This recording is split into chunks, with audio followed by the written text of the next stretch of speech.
जहिया से गईल मलेशिया राजा जी बरिया आवेला।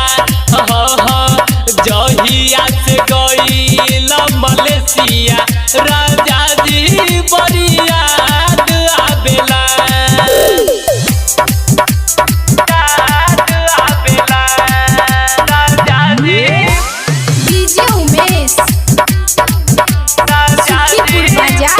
विक्रम विद्यार्थी रिकॉर्डिंग स्टूडियो मलंगवा सरलाही नेपाल। रोबेला कान के बहाली रोवत बिंदिया रात भर जागल रही यादे न निंदिया रोबेला कान के बहाली रोवत बिंदिया रात भर जागल रही यादे न निंदिया। घर के लछतिया हमर जीवा डरेला सुना घर के लछतिया हमर जीवा डरेला।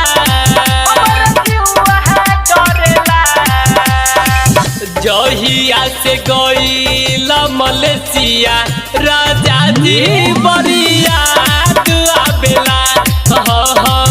जहिया से गईल मलेशिया राजा जी बरिया आवेला।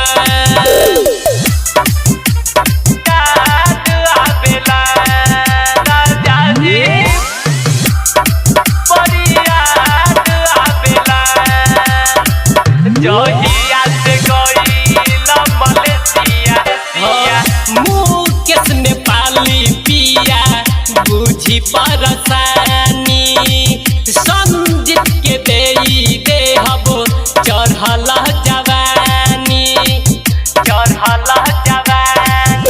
हो मुकेश नेपाली पिया बुझी परसानी संजीत के दे हब चढ़ल जवानी। कि परते सेज पाय केला तोहर रहिया देखेला। कि परते सेज पाय केला तोहर रहिया देखेला। जहिया से गईल मलेशिया राजा जी बरिया आवेला। जहिया से गईल मलेशिया राजा जी बरिया आवेला। विक्रम विद्यार्थी रिकॉर्डिंग स्टूडियो मलंगवा सरलाही नेपाल।